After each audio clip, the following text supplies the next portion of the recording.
ভাই না, আমার বাবার খবর কোন না, ভাই না, আমি তো তোমার কাছে একটাই দাবি চাইছিলাম, আমার বাবার খবরটা আমার।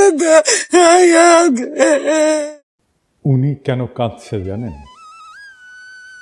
আজ একটা বছর উনি জানেনই না ওনার সন্তানের কবর কোনটা। গত বছর 18ই জুলাই ওনার ছেলে মোহাম্মদ সোহেল রানা আন্দোলনে যে নিখোঁজ হন। পরবর্তীতে যখন জানতে পারেন আঞ্জুমানে মফিদুল ইসলাম থেকে রায়ের বাজার বধ্যভূমি কবরস্থানে 114টি বেওয়ারিশ লাশ দাফন করা হয়েছে, ছুটে যান সেখানে। ছবিগুলো একে একে দেখেন এবং পেয়ে যান নিজের বুকের মানিকের ছবি। কিন্তু জানেনই না সেই অজানা 114 কবরের মাঝে কোনটা তার সন্তানের। বিগত 1 বছর এই সব পরিবারের জন্য কি করেছেন বাংলাদেশের অন্তর্বর্তীকালীন সরকার? কেন 1 বছরেও এই সকল কবর চিহ্নিত করলেন না আপনারা? প্রফেসর ইউনূস, আপনার লজ্জা লাগে না? আপনার সময় হয় একবার না, দুইবার সোহেল তাজ আর তার পরিবারের সাথে দেখা করার, কিন্তু আপনার সময় হয় না শহীদদের কবর আইডেন্টিফাই করার মতো রিসোর্স মোবিলাইজ করার। শতাধিক কবরের কোনটা কার কবর এটা আইডেন্টিফাই করা কি খুব জটিল কাজ? তারপরেও এটা পারেন না আপনারা, অথচ পুরো রাষ্ট্রটাই তার সব রিসোর্স আপনাদের দিয়ে রাখা হয়েছে।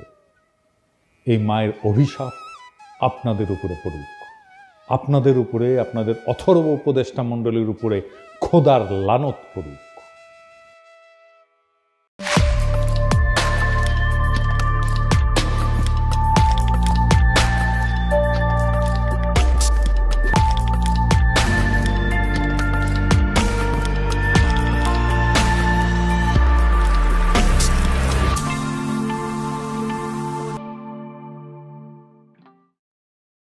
আমরা যখন ছাত্র রাজশাহীতে, তখন পাপিয়া ও রাজশাহী ইউনিভার্সিটির ছাত্রদল নেত্রী তুখোর বক্তা। পাপিয়া তখন ক্রেজ আর কি, পাপিয়া আসবে বক্তৃতা দিবে, শুনলে পাবলিক ঝাইপে পড়ে।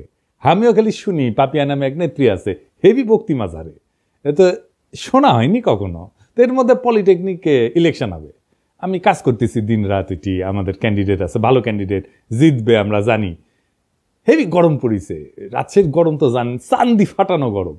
তো পাপিয়া আসিছে প্যানেল পরিচিতি অনুষ্ঠানে, গরমে ত্রাহি ত্রাহি অবস্থা। তো পাপিয়া বক্তৃতা দিতেছে ওই প্যানেল পরিচিতি, ছাত্রদল এই নির্বাচনে জিতবে, সেদিন ওরা যে কান্না করবে, সেই কান্নার পানিতে যে বন্যা হবে, সেই বন্যার পানিতে আমরা সাঁতার কেটে কেটে উল্লাস করব।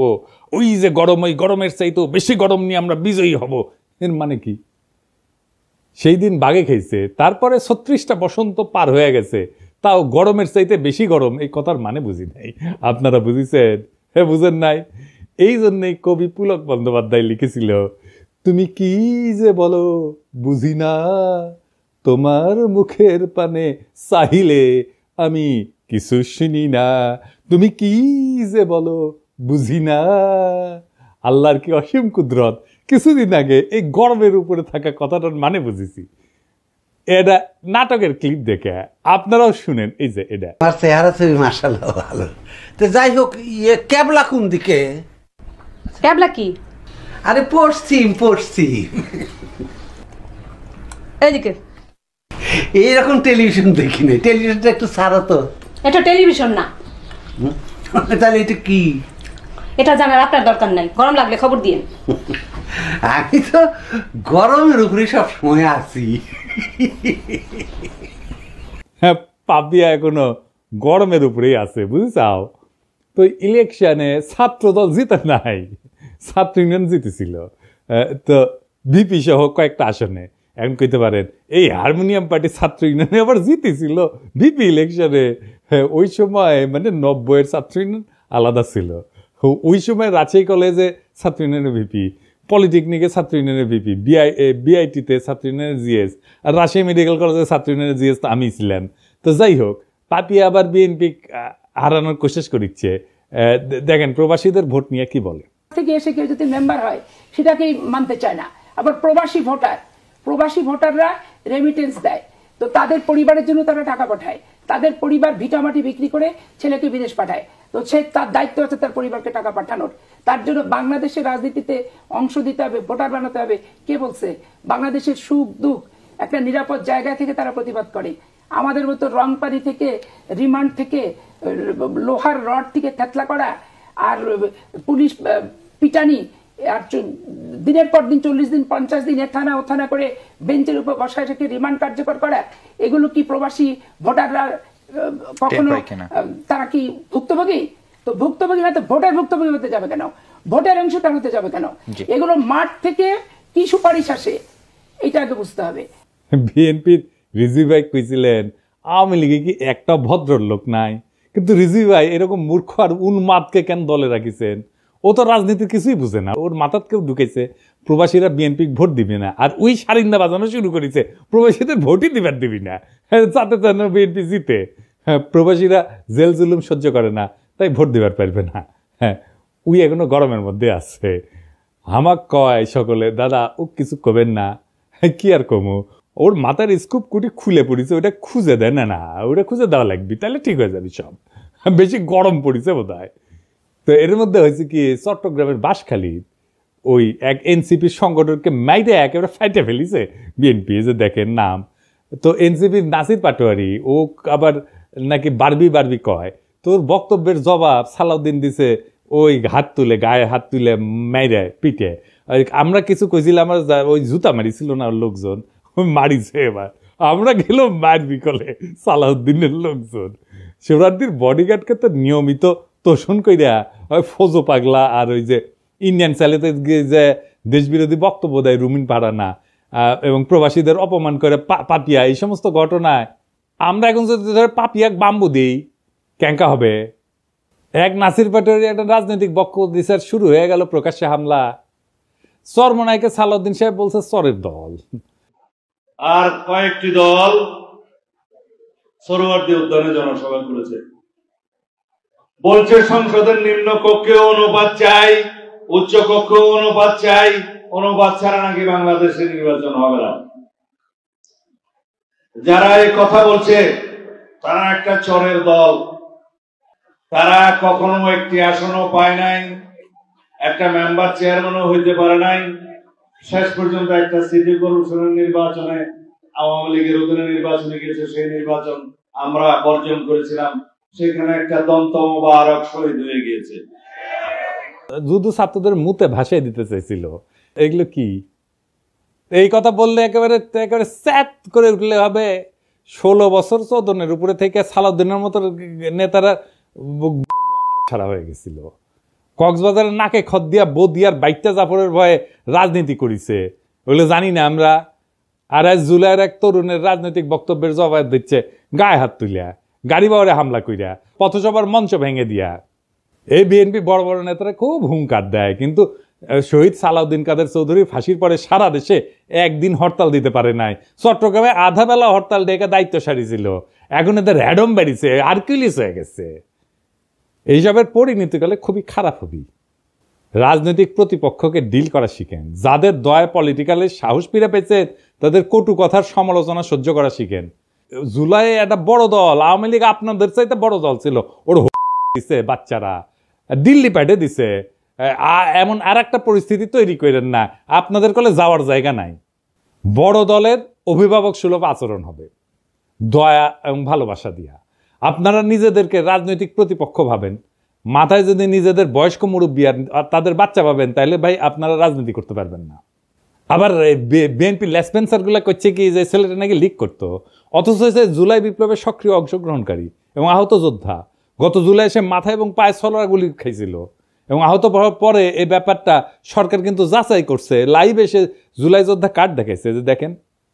ইতিমধ্যে একটা খবর আমরা পেলাম যে বাঁশখালী, চট্টগ্রামের বাঁশখালীতে আমাদের একজন সংগঠক এবং আমাদের নেতা একই সাথে গত জুলাই সে আহত, গুলিবিদ্ধ, তার পায়ে এবং মাথায় ছড়া গুলি যেটা, সেটা সেই আহত সে, এবং সে এনলিস্টেড আহত, যেটা সরকার কর্তৃক যেটা জুলাই যোদ্ধা কার্ড দেওয়া হয় আর কি আহতদের জন্য। এরপরেও যদি তাকে মারা জায়েজ করার জন্য লিগার বানাইতে চান তাহলে আর কিছু বলার নাই।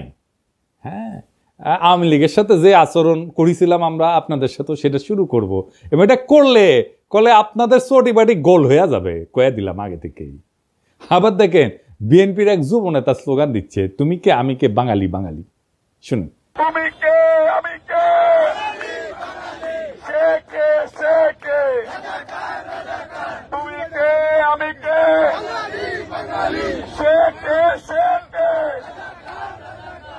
বিএনপির আদর্শ হইতেছে বাংলাদেশি জাতীয়তাবাদ। বাঙালি জাতীয়তাবাদকে পরাজিত করে বাংলাদেশি জাতীয়তাবাদের প্রবক্তা ছিলেন শহীদ জিয়া, এবং এটা শহীদ জিয়ার অরিজিনাল আইডিয়া, কেউ কয়া দেয়নি। শহীদ জিয়ার রাজনীতিকে এরা কব্বর দিয়ে দিল। এরা বিএনপিকে আওয়ামী লীগ বানায় ফেলতেছে। সাবাস বাঘের বাচ্চা, ওই ভাবিচ্ছে যে এই কইরা লীগের ভোটগুলো টানবি, কিন্তু ওর যে নিজের ভোটগুলো জয় বাংলা হয়ে যাবে সেই খবর আর নাই। তো এই নয়ন সম্পর্কে শোনা যায় নাকি প্রচুর চাঁদাবাজি করেছে, জানি না। নয়ন, তুমি কিছু মাইন্ড করো না, শুনিচ্ছি আর কি, সত্য মিথ্যা জানি না। তবে নয়নের কাছেও এই অনুসন্ধানী সাংবাদিক ওই চান্দা চাইছিল, এটা নয়ন নিজেই কইছে, শুনেন। উনি তো সেনাবাহিনীর মানে বহিষ্কৃত কর্মকর্তা, উনি সেনাবাহিনীতে চুরি করেছে, উনি মাদক এডিক্টেড, যে কারণে ওনার চাকরি চলে গিয়েছে। উনি তো আমার কাছে চাঁদা চাইছে, আমার কাছে লোক পাঠাইছে চাঁদার জন্য। ভাই নয়ন, তুমি ওরা গুরু মানো, তুমি ওরা গুরু মানো, তোমার কয় চান্দা, তোমার কাছে যদি চান্দা চায় তাহলে কি অবস্থা চিন্তা করো। যাই হোক, গতকাল জামাত মহাসমাবেশ করেছে। তো এই সমাবেশের তাৎপর্য কি? মেলাজন মেলা হিসাবপত্র দিচ্ছে। আমি হিসাব নিয়ে পরে আসিছি, পরে একটা এপিসোড করবো নি যদি টাইম পাই। আসেন এমনি সমাবেশের তাৎপর্যটা বুঝে দেখি। তো ওই গতকালকে ওই যে বাঙালি জাতীয়তাবাদ এবং জয় বাংলার লোকেরা, এদের কিন্তু গভীর বেদনার দিন ছিল। তারা মুখে কিছু কয় নাই, কিন্তু আমি জানি তাদের হৃদয়ের ভিতরটা থমথম করেছিল। এবং অনেকের জন্যেই, যারা 1971-কে মুক্তিযুদ্ধকে এখনো অন করে, তাদের জন্য একটু অস্বস্তিকর দিনটা। কেন জানেন? যে ঢাকা রেসকোর্স, ওইখানে জামাতে ইসলামী সভা করছে, যেখানে 7ই মার্চে শেখ মুজিব সোহরাওয়ার্দীর বডিগার্ড ভাষণ দিছিল। ওইটা কিন্তু তাইলে একটা নিছক সমাবেশ থাকে না, এইটা একটা রূপক অর্থে পুনর্দখল হয়ে যায়, নীরব পুনর্দখল, সাইলেন্ট রিক্লেমেশন হয়ে যায় জামাতের পক্ষ থেকে। তো সেই 7ই মার্চে যে শেখ মুজিব ওইখানে ভাষণ দিছিল, ওই দিন শেখ মুজিব কেবল একজন নেতা ছিল না, সে ছিল একটা জনরায়ের প্রতীক। বাঙালি মুসলমান নিজেদের প্রয়োজনে ভোট দিয়া তারে মুজিব বানাইছিল, নেতা বানাইছিল। এভাবেই কিন্তু নেতা বানায়, নেতা তৈরি হয় না, নেতা বানায়, জনগণ বানায়। যদি মৌলানা ভাসানী 70-এর নির্বাচনে অংশ নিতেন তাহলে ইতিহাস হয়তো অন্যরকম হইতো। মুজিবের জায়গায় রেসকোর্সে দাঁড়াইতেন ভাসানী। তার মানে রেসকোর্স ময়দানের প্রতিটি জমায়েত, প্রত্যেকটা উচ্চারিত শব্দ 71 সালের এক নীরব হিসাব, 71 সালের একটা হিসাব নিকাশকে কিন্তু ছুঁয়ে যায়। এই জায়গাটা কেবল জয় বাংলার না, বরং বাংলাদেশি আত্মপরিচয়েরও প্রতীক। কিন্তু 1976 সালে 7ই মার্চে ওইখানে জামায়াতের সমর্থকরা পাকিস্তান জিন্দাবাদ স্লোগান দিয়েছিল, কনফেডারেশনের দাবি তুলেছিল। তখনও কিন্তু জামাত আনুষ্ঠানিকভাবে দল হিসেবে আত্মপ্রকাশ করেনি বাংলাদেশে। এই ঘটনার ভিতরে নিহিত আছে বাংলাদেশপন্থী নাগরিকের জন্য কিছুটা হলো বেদনার, এমনকি অপরাধ বোধের কারণ কিন্তু আছে। কিন্তু কাকে দোষ দিবেন? এই আত্মধ্বংসী বাস্তবতার জন্য দায়ী শেখ মুজিব নিজে এবং তার কন্যা শেখ হাসিনা। কারণ তারা জনগণের ভোটের পরিবর্তে ভরসা করছে ইন্ডিয়ার উপরে, এবং কলকাতার চিন্তকদের ইন্টেলিজেন্সিয়ার মাধ্যমে বাঙালি জাতীয়তাবাদকে আমদানি করে আমাদের উপরে চেপে দিছে কলোনিয়াল তালুকদারির উত্তরাধিকার হিসাবে, যার ফলাফল বাংলাদেশের মুসলমানরা তাদের প্রত্যাখ্যান করছে। সত্যি কথা বলতে, যদি আওয়ামী লীগ 1975-এর পর গণতান্ত্রিক ধারায় ফিরে আসতো, সে আর কলকাতার ইন্টেলিজেন্সিয়ার পরামর্শে বাঙালি জাতীয়তাবাদ চাপাই নাই দিয়া বাংলাদেশি চেতনাকে বিশ্বাস করত, যদি তারা জিয়ার তুলনায় আরো গণতান্ত্রিক হওয়ার দিশা বেছে নিত, তাহলে আজ তাদের এমনভাবে উৎখাত হইতো না। তাই আজ যারা বাঙালি জাতীয়তাবাদের পতাকার নিচে বুক চাপড়ায় কাটতেছেন, তাদের অনেকেই শেখ হাসিনার ওই ভারত ঘেঁষা রাজনীতির বিরুদ্ধে আপত্তি করেন না, কিন্তু বরং নিজেদের ভিতরের ইসলাম বিদ্বেষ থেকে জামাতকে গালি দিচ্ছেন, জিন্নাকে গালি দিচ্ছেন, বাঙালি জাতীয়তাবাদকে ধর্ম বিদ্বেষের হাতিয়ার বানাইছিলেন। শুধু তাই না, হাসিনার নির্মম নির্যাতন, নিপীড়ন, গুম, খুন, হত্যাকাণ্ডে তারা নীরব সমর্থন দিচ্ছেন। বিদেশে লুটপাট করার টাকা ভাগাভাগিতেও তারা মুখ ফেরায় থাকেনি। এবং এরই ফলাফল হলো আজকের এই পরিণতি, আওয়ামী লীগের পতন আর জামাতের উত্থানের বাড়তি সুযোগ। তবে এই মিটিং আর একটা অভাবনীয় ঘটনা ঘটছে। কি সেটা?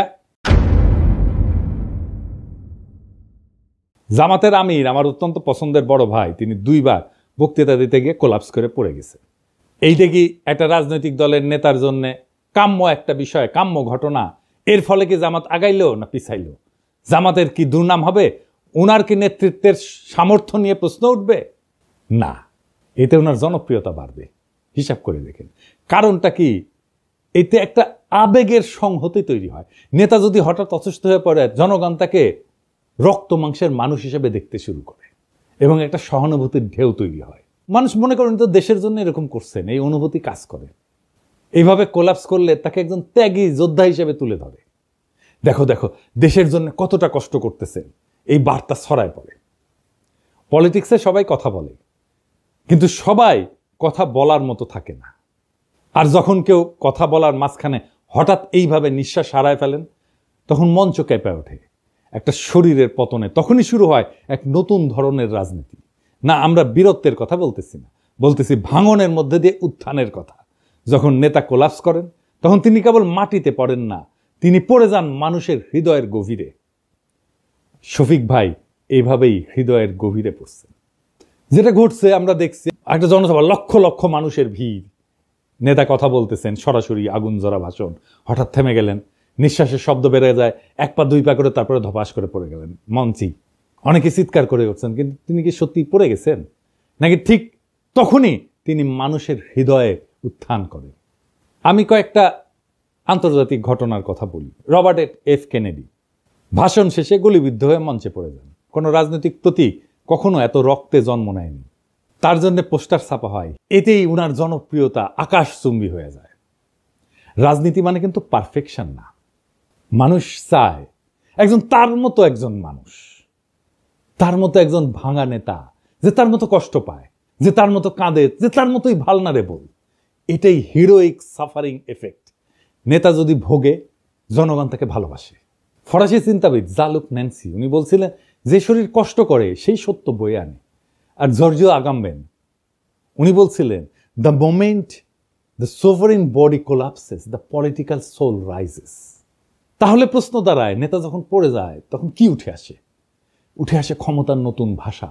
ভাঙন থেকে উঠে আসে এক নতুন প্রতীক, যেখানে নেতা আর কেবল মানুষ না, তিনি হয়ে ওঠেন সিনেমার মতো সাহসের স্থাপত্য, বীরত্বের প্রতীক, আস্থার জায়গা, ভরসার জায়গা, এবং মানুষ কানেক্ট করতে পারে তার সাথে। নেতৃত্ব সবসময় ভাষণের মধ্যে থাকে না, এইভাবে পতনের মধ্যেও থাকে। তাই এটা সিম্বলিক ব্রেকডাউন। ফরাসি দার্শনিক রোলা বার্ট বলছিলেন যে মৃত্যুর কাছাকাছি যাওয়ার প্রত্যেকটা মুহূর্তই একটা রাজনৈতিক পুনর্জন্মের আভাস দেয়। নেতা যখন কোলাপস করে, তখন মানুষ বোঝে এই লোক নিজের চেয়েও বড় কিছুতে বিশ্বাস করে। আর এখানেই আসে এক গভীর থিওরি, যেটা আগে বলছি, হিরোইক সাফারিং এফেক্ট। নেতা যখন কষ্টে পড়ে, তার প্রতি সহানুভূতি বাড়ে, আর সহানুভূতির সাথে আসে বিশ্বাস। বিশ্বাস থেকে তৈরি হয় কারিশমা।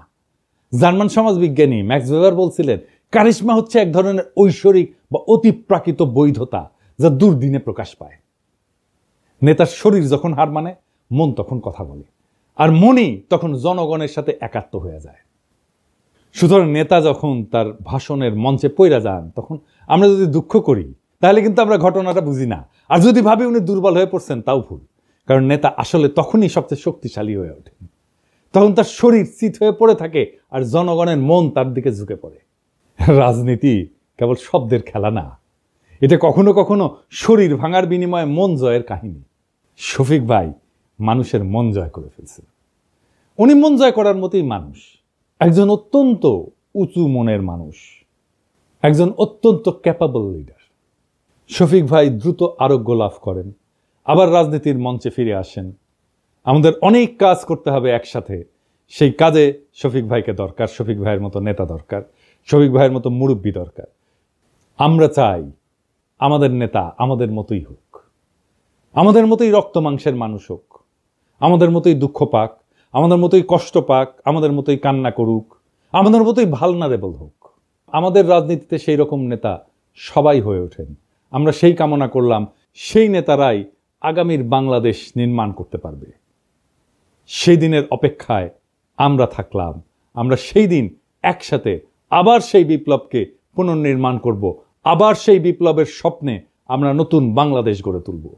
ইনকিলাব জিন্দাবাদ।